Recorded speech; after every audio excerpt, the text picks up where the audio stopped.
Hello बच्चों, स्वागत है आपका यूलस इंस्टीट्यूट के ऑनलाइन क्लास में। आज के इस वीडियो लेक्चर में हम स्टडी करेंगे क्लास 10th के लिए हिंदी सब्जेक्ट में। आज के इस क्लास में हम लोग सिलेबस जानते हैं कि क्लास 10th में हिंदी में हमें पढ़ना क्या क्या है। सिलेबस, जिसे हम लोग पाठ्यक्रम कहते हैं, सिलेबस कहा जाता है। सिलेबस पाठ्यक्रम का मीनिंग हुआ कि हमें पढ़ना क्या क्या है, हिंदी में हमें पढ़ना क्या क्या है, क्या क्या पढ़ना है हमें, ये सिलेबस हो गया, पाठ्यक्रम हो गया। तो सबसे पहले हम हिंदी में जो है क्लास 10th के लिए अगर मैं बात करूं तो हम लोग जो है क्लास 10th के लिए जो है हम लोग पढ़ रहे हैं कि हिंदी में जो है हमें पढ़ना क्या क्या है। तो अगर मैं बात करूं तो हिंदी में सिलेबस की बात किया जाए तो इसमें हमें जो है पढ़ना है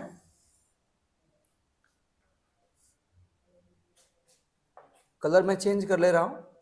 अगर मैं हिंदी की बात करूं तो आपको हिंदी में जो है पढ़ना है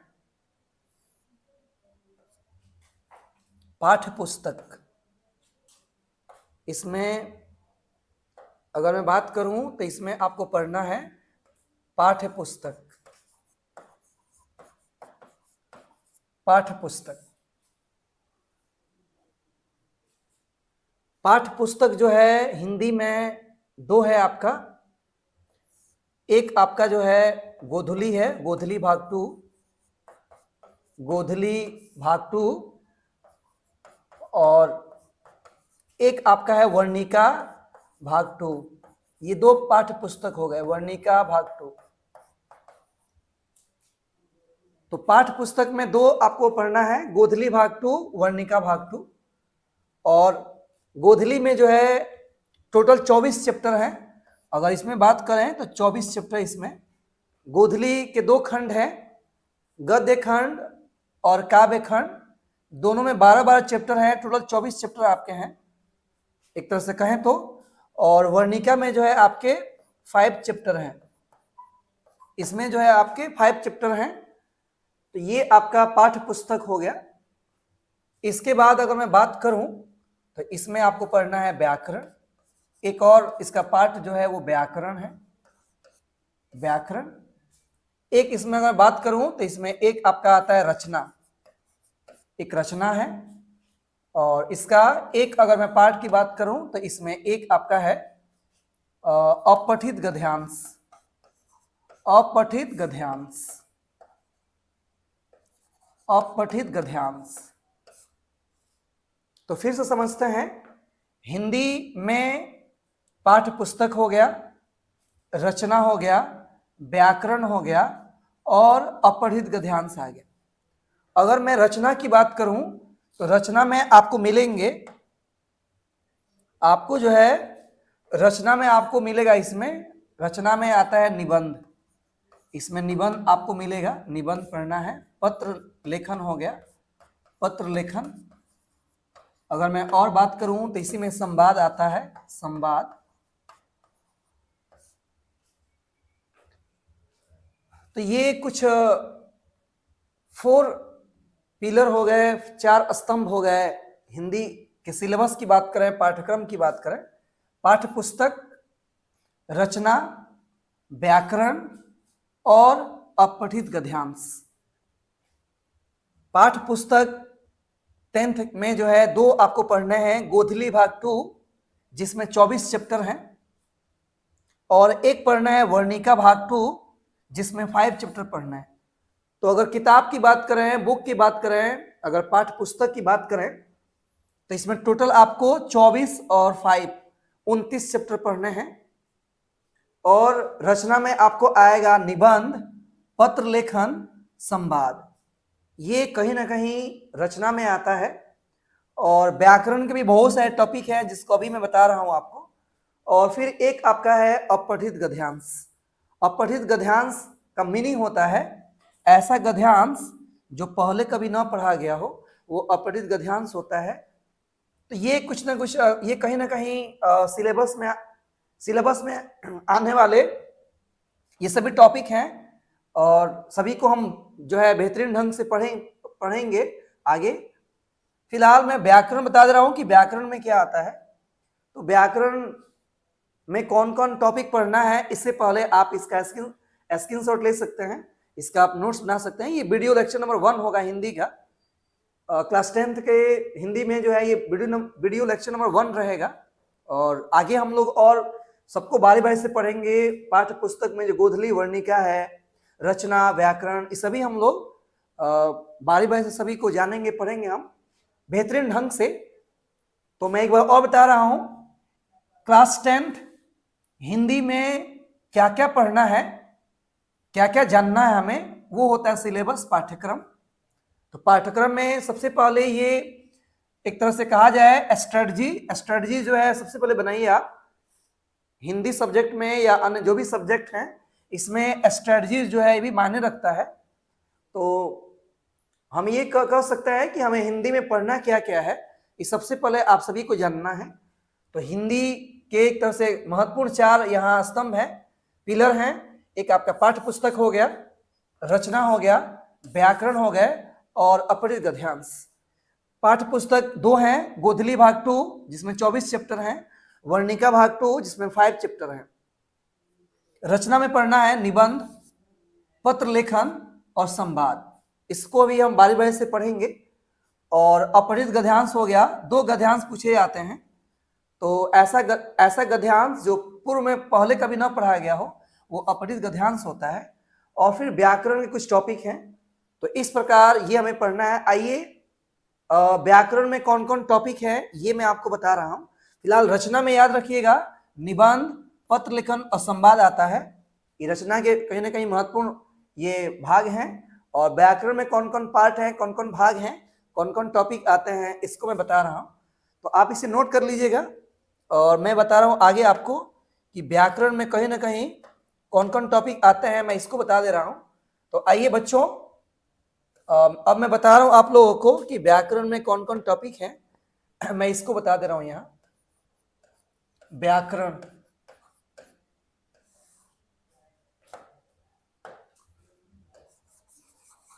अगर व्याकरण की बात किया जाए तो व्याकरण में आपको पढ़ना है, व्याकरण में आपको पढ़ना है वर्ण। वर्ण के बारे में हमें पढ़ना है, वर्ण प्रकरण या फिर वर्ण व्यवस्था, वर्ण के बारे में पढ़ना है। फिर आपको पढ़ना है उच्चारण स्थान, उच्चारण स्थान। वर्ण में आप आगे जो है वर्णमाला भी जोड़ सकते हैं, वर्ण और वर्णमाला या वर्ण प्रकरण ना। वर्ण और वर्णमाला हमें पढ़ना है, सबसे पहले वर्णों की जानकारी होगी। फिर हमें पढ़ना है उच्चारण स्थान, ये भी वर्ण से ही संबंधित है। फिर जो है व्याकरण में हमें पढ़ना है शब्द के बारे में, शब्द। व्याकरण के और पार्ट है आपके वाक्य। फिर आपको पढ़ने हैं यहां पे संज्ञा, सर्वनाम,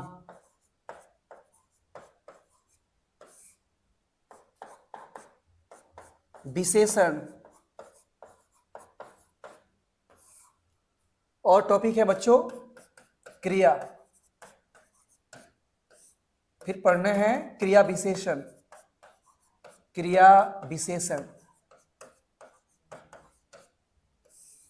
और आपको पढ़ने हैं इसमें संधि,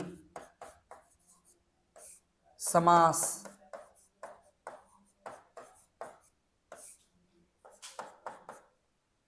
उपसर्ग, प्रत्यय, कारक,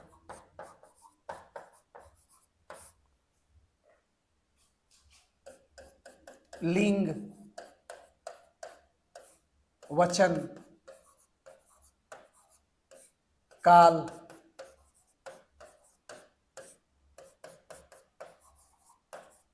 मुहावरा, मुहावरा या फिर लोकोक्ति भी कह सकते हैं, लोकोक्ति, मुहावरा या लोकोक्ति। इसके अलावा आपको पढ़ना है आपको पर्यायवाची शब्द, पर्यायवाची शब्द। विलोम शब्द, विलोम शब्द। अनेक शब्दों के लिए एक शब्द, अनेक शब्दों के लिए एक शब्द, अनेक शब्दों के लिए एक शब्द। और आपको पढ़ने हैं पदबंध। और मैं अगर बात करूं तो इसमें पढ़ना है शब्द सुधि, शब्द सुधि, शब्द सुधि।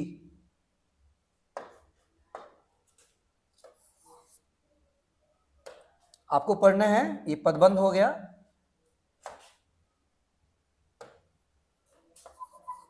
शब्द सुधि।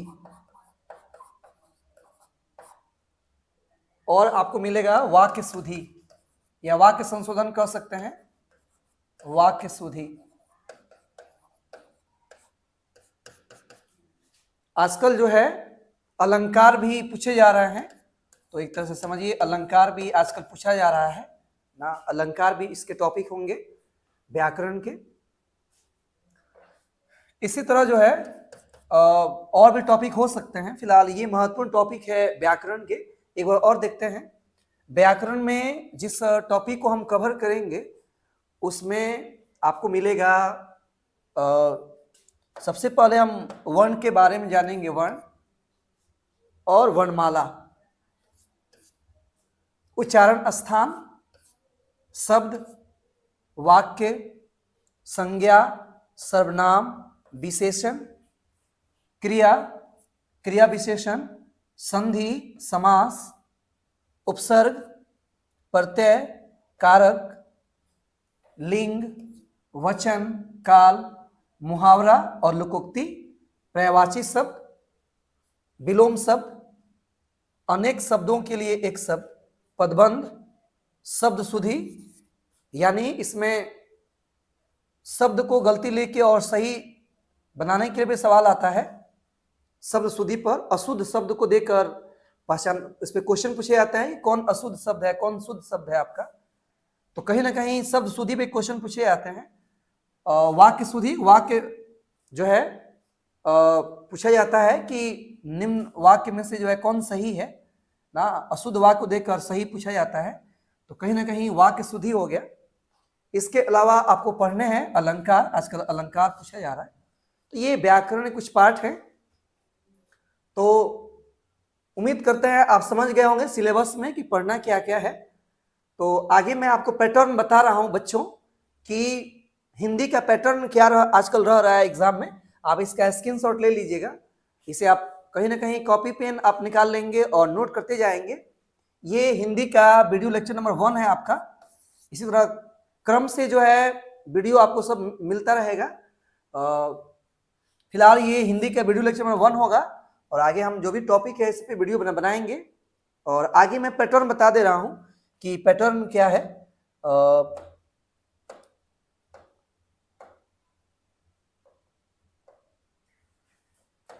आइए मैं अब पैटर्न के बारे में बता रहा हूं।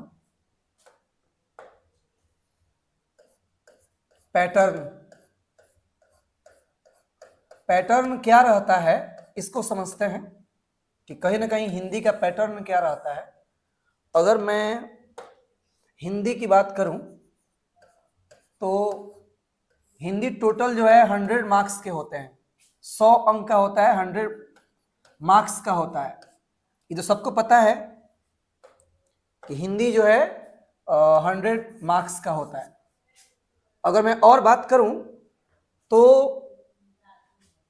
ये आपको जान लेना है कि अपठित गद्यांश, अपठित गद्यांश ये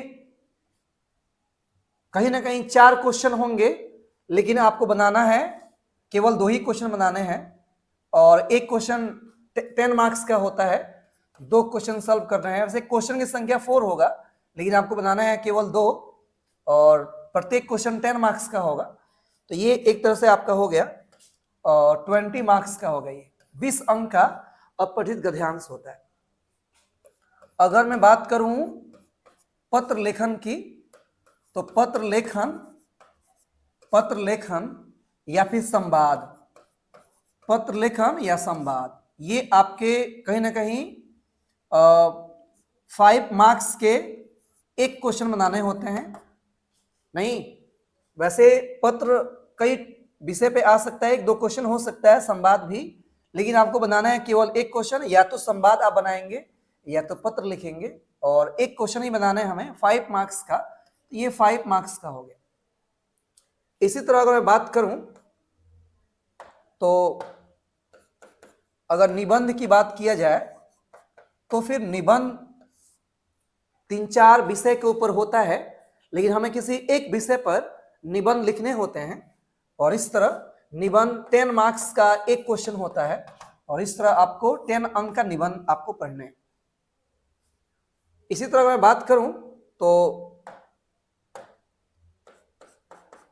ये टोटल आपका हो गया 25 और 10 35। और देखा जाए तो आपको जो है लघु उत्तरीय पाठ्य पुस्तक से जो लघु उत्तरीय क्वेश्चन होता है, लघु उत्तरीय प्रश्न, ये लघु उत्तरीय प्रश्न जो है ना, ये पाठ्य पुस्तक से होगा। ये जो है आपका ये पाठ्य पुस्तक से आपका होगा, पाठ्य पुस्तक गोधली और वर्णिका से ये क्वेश्चन होंगे। पाठ्य पुस्तक से जो रहेगा, यानी टोटल 29 चैप्टर से, वर्णिका में 5 चैप्टर और गोधली में 24 चैप्टर, टोटल 29 चैप्टर से 29 पार्ट से ये लघु उत्तरीय क्वेश्चन रहेंगे। और क्वेश्चन टोटल रहेंगे आपको एक तरह से 10 क्वेश्चन आपको ये करना है। 10 क्वेश्चन रहता है, लेकिन हमें उसमें से कोई 5 क्वेश्चन ही अटेम्प्ट करने हैं, बनाने हैं। यानी आपको टोटल 5 क्वेश्चन बनाना है, प्रत्येक क्वेश्चन 2 मार्क्स का होगा, यानी यहां से मिल गया आपको 10 अंक। तो ये पाठ्य पुस्तक से जो है ओनली 5 क्वेश्चन ही बनाना है।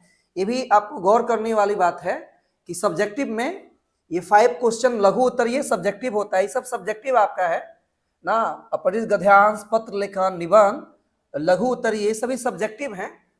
और सब्जेक्टिव में आपको टोटल 29 चैप्टर से 5 क्वेश्चन ही बनाना है। क्वेश्चन आंसर जो होता है, प्रश्न उत्तर जो होता है, वो केवल 5 क्वेश्चन ही बनाना है, और प्रत्येक क्वेश्चन 2 अंक का 10 मार्क्स का हो गया। और इसी तरह अगर मैं बात करूं, एक क्वेश्चन जो है आपका दीर्घ उत्तरीय होता है, दीर्घ उत्तरीय प्रश्न होता है, दीर्घ उत्तरीय प्रश्न, ये भी सब्जेक्टिव ही होता है। और इसकी अगर मैं बात करूं तो दीर्घ उत्तरीय प्रश्न में व्याख्या आता है, या तो गद्य खंड से या तो काव्य खंड से व्याख्या आता है। 5 मार्क्स का एक क्वेश्चन रहेगा आपका, और ये टोटल आपका हो गया 5 मार्क्स। इस प्रकार अगर मैं सब्जेक्टिव की बात करूं, ये सभी जो हैं सब्जेक्टिव में आते हैं। ये सभी सब्जेक्टिव आपके हो गए, ये सब्जेक्टिव ना, ये सभी सब्जेक्टिव हो गए। और एक तरह से मार्क्स एक बार और हम काउंट कर लेते हैं, 25, 35, 40 और 10 50, टोटल ये 50 मार्क्स के हो गए। और 50 मार्क्स हो गए आपके, 50 मार्क्स आपके हो गए ऑब्जेक्टिव। ऑब्जेक्टिव जो क्वेश्चन होते हैं ये 50 मार्क्स के होते हैं, और इसे हम कहते हैं वस्तुनिष्ठ प्रश्न।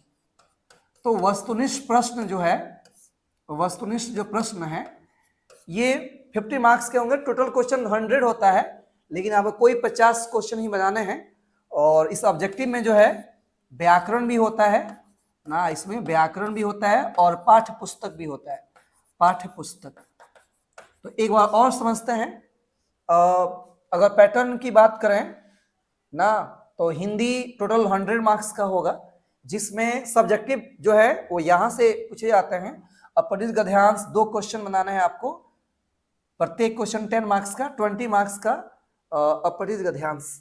पत्र लेखन या संवाद, दोनों में से कोई एक ही बनाने हैं, 5 मार्क्स का एक, 5 मार्क्स का पत्र लेखन हो गया। निबंध जो है किसी एक विषय के ऊपर लिखना होता है, 10 मार्क्स का जो है निबंध हो गया। लघु उत्तरीय प्रश्न ये सारे सब्जेक्टिव हैं, 5 क्वेश्चन बनाने हैं, प्रत्येक क्वेश्चन 2 अंक का, 10 मार्क्स का होगा लघु उत्तरीय। और एक लॉन्ग टाइप क्वेश्चन होता है दीर्घ उत्तरीय, ये काव्य खंड या गद्य खंड से हो सकता है, ये 5 मार्क्स का एक रहता है। व्याख्या वगैरह भी आता है इसमें, या तो भावार्थ लिखने के लिए आता है या फिर व्याख्या आता है, 5 मार्क्स, टोटल 50 मार्क्स हो गए। और 50 मार्क्स का होता है ऑब्जेक्टिव, जो व्याकरण और पाठ्य पुस्तक दोनों से होता है।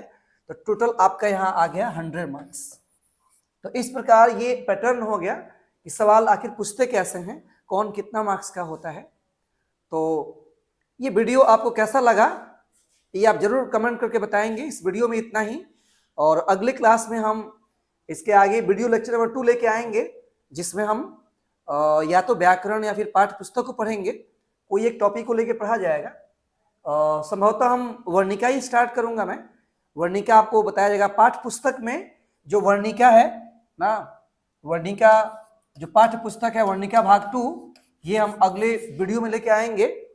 और बारी बारी से हम व्याकरण और बोधली को भी पढ़ेंगे। फिलहाल इस वीडियो में इतना ही। ये वीडियो आपको कैसा लगा कमेंट करके बताइएगा, और अगर ये वीडियो आपको अच्छा लगा तो शेयर करेंगे आप वीडियो को, जितना हो सके आप शेयर करेंगे, कमेंट कीजिएगा। तो मिलते हैं नेक्स्ट वीडियो में, इतना ही, धन्यवाद।